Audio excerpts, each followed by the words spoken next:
Hi, I'm Carmine. Today you're going to learn how to properly fit for a custom suit and shirt. And the first measurement we're going to take today is the chest measurement. You're going to ask the client to lift his arms straight out. What we need to do with the tape measure is we need to come under the arms but across the biggest part of his blades in his back. You're going to stop at the nipple and you're going to bring the other edge of the tape to the nipple. Have the client put his arms down at rest. Right now we're getting a 41 chest. I'm not holding it snug, but I'm holding it with one finger so I can get an accurate measurement.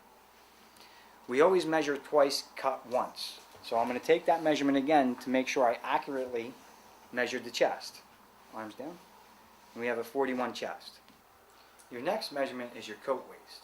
And at the coat waist you want to take the meatiest part of the belly, or from the shirt, count down 1, 2, 3, 4. At your 5th button on your shirt, that's about where the meatiest part of your coat waist is.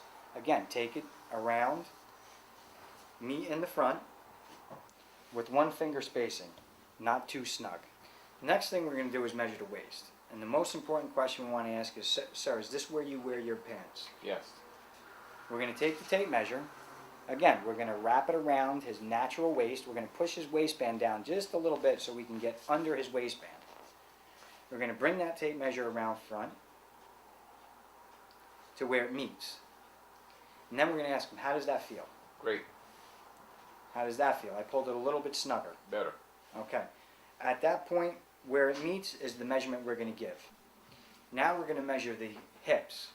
And that would be the biggest part of his hips.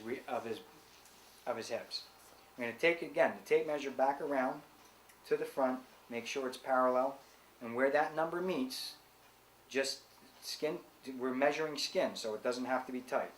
Where that number meets is the number we're going to take.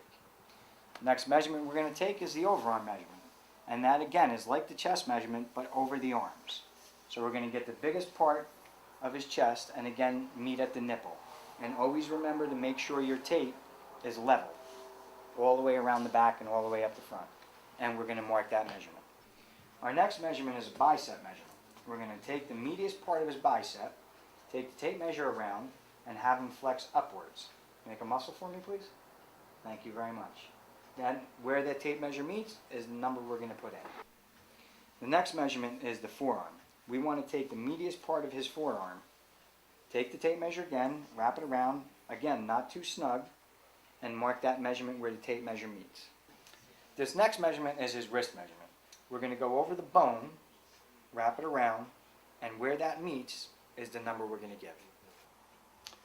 Years ago, when we would make a custom suit for a customer, we would eye the garment and his posture. For example, let's say his shoulder was low, we would see that. If the sleeves were set back, we would see that. Well, today they use devices that actually improve on what we learned many, many years ago. And of course, I'm talking like when my dad was a custom tailor. The first one we use is an incline. This goes in the back of the client, and what happens is it indicates if his head's forward or if he stands erect, and we put those numbers down, and it gives the cutter an indication as if the person was right in front of him on the posture of the back and so forth. The next device is a shoulder device. This indicates if the customer has a right low, if he has sloped shoulders, square shoulders. Again, we cut the garment exactly based on these numbers. It'll shows the cutter or the designer what is going on with that particular client. Then we have the sleeve measurement. This is curled, as you can see, like under the arm. It goes under the arm, and you position it where you like it. You would ask the customer, do you like to show a little bit of a cuff on your shirt, and etc. And we use this device. This device is for the pants. It gives us an exact measurement of the crotch. The customer must put the pant that he's wearing in the exact position so that we can get this exact measurement of the crotch. And of course it's cut and designed for him, and the fit is absolutely perfect.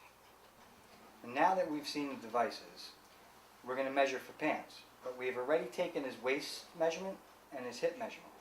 The next measurement we're going to take is the outseam. Sir, is this where you always wear your pants? Yes.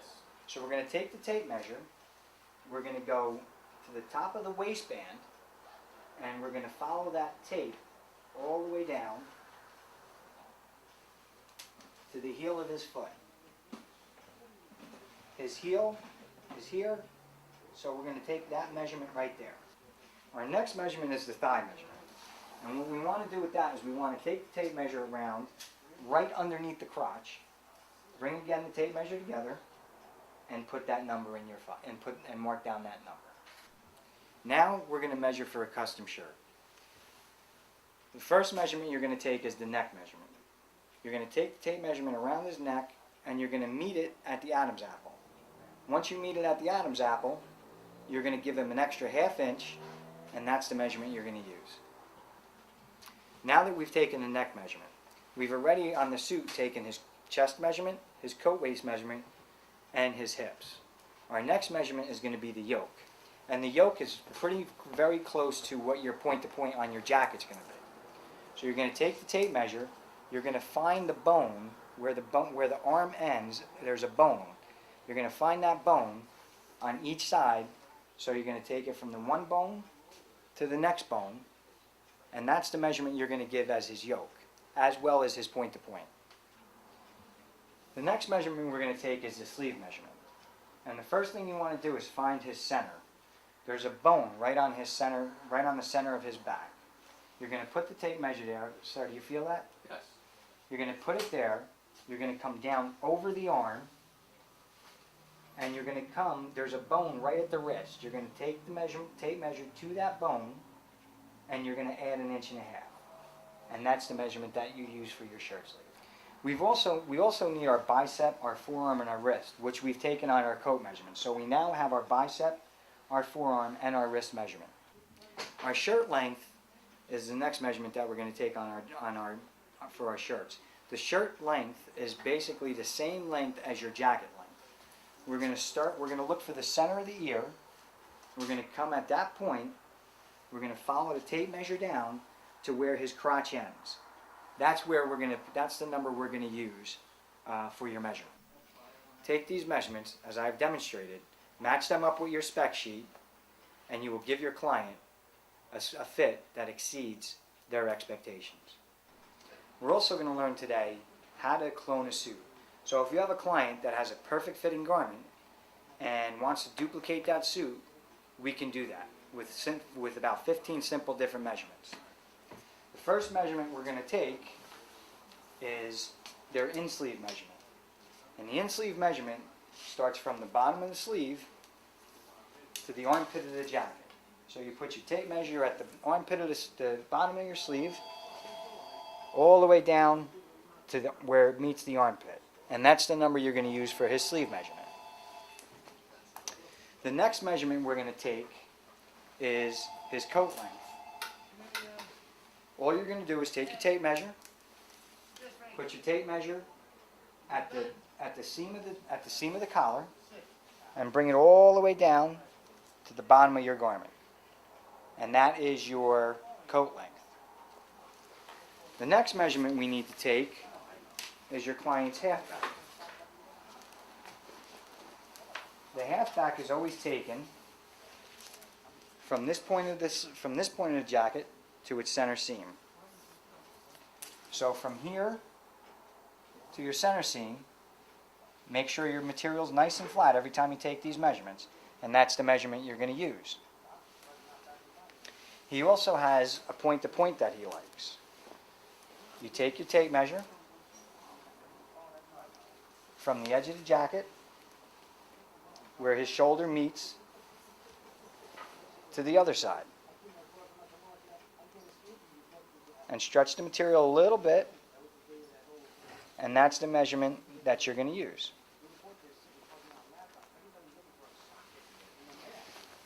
The next measurement we're going to take is their half girth, and that's the belly measurement, the waist measurement that we took earlier. Again, you're going to lay the coat out nice and flat. you're going to go from the edge of the coat jacket to the center seam of the garment. And again, make sure your material is flat, and that's the measurement you're going to take. You've just cloned this gentleman's coat. If he's really specific and he likes his button placement, you go from the top of the shoulder seam down to the middle of the button, and that's your button placement. Here, we're going to take the client's pant measurement so we can clone his pant. Make sure you button the client's pant is the first thing you're going to do so you can get an accurate waist. You're going to stretch the pant out, lay it down flat, take your tape measure from the edge to the other edge of the pant. That's the measurement you're going to give, but you're going to multiply it by 2. The client also has a perfect length. We're going to take his length by laying your pant flat from the top of his waistband down to where the pant ends. And that's the measurement you're going to use. To figure out the rise of this pant is very simple. It's this measurement, your inseam measurement on the pant, which is from this seam where everything meets down to the end. So you take those two measurements and subtract them, and that gives you the rise of your pant. You also can give a finished thigh if the client likes his pant around his thigh area. That measurement is 1 inch below the crotch. Make sure your pants are even and flat. 1 inch below the crotch, across to the end, and you double that number. If you want to take a seat measurement, you're going to lay out your pant nice and flat, and from where this pocket is to this pocket, you're going to take those 2 points, you're going to stretch out the material. Again, nice and flat. You're going to put your tape measure right underneath where that pocket ends, across. Stretch it out a little bit so it's nice and flat, and you're going to take that measurement again and multiply it by 2. You've just cloned your client's suit, and now he's going to have a suit that fits him just like he bought it, like his first suit.